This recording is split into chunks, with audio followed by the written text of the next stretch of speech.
As the counter, kind of working backwards in order, Phil picks me up. Again, moving this grip out of the way is really important, right? Even if he does though, if I have good balance here, I don't need a lot of time to do this loop choke thing we talked about on Saturday.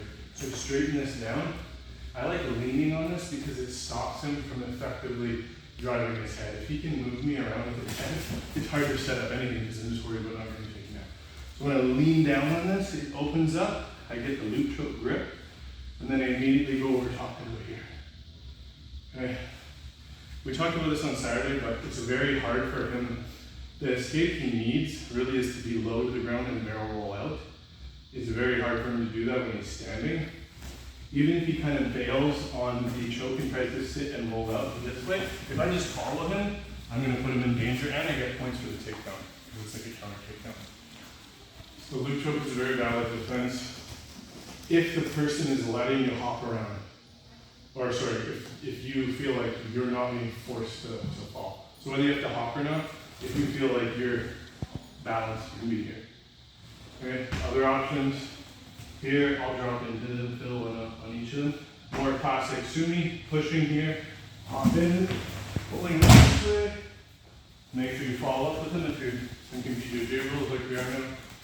Kimura version I prefer for BJJ because when I go here, and get this on the outside, that running to the, like switching hands and driving to the double is much harder when I'm here. And this one, if he stiffens his shoulder up, it's such a nice handle. So when I hop in, I can direct them, and I'm still stuck to him. So even if I let him get up first and he comes towards me, then just go straight to the back or over top here. The maximum efficiency on that one. More kind of good fundamentals.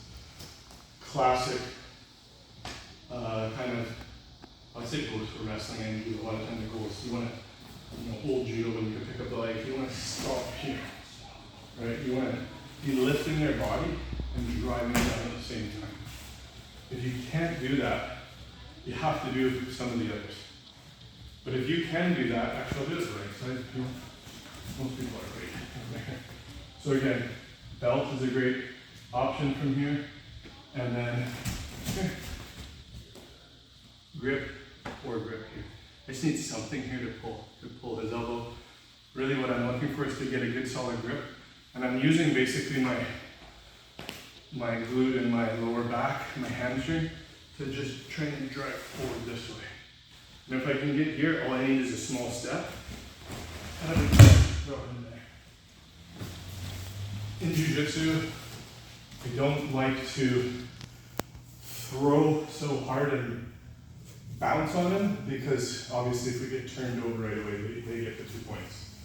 In judo, I wouldn't really care, just hit their back. But I like the stomping down because I can kind of control how he lands a little bit more. So I'm here. I'm getting so close with my hips here. Take one small step and put this one on the outside, like a harai. So I'm going here and throw. And I don't even pull until I'm kind of letting him down.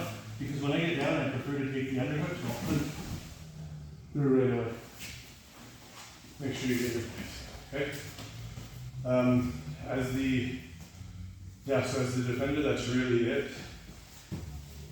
More simply, we don't need to practice this one, but if he picks my leg up and he's just not making me move and I feel like I can move everything around too much, if we are able to internally rotate our hip enough that the leg can slide out, you can push the person away and slide your hip out. You usually have to have a decent internal rotation of your hip.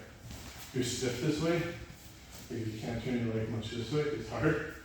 But for any of you who are flexible, younger guys, it's a good one because sometimes you can catch people off guard if you're very flexible, even if you just have horse collar and you just turn this way.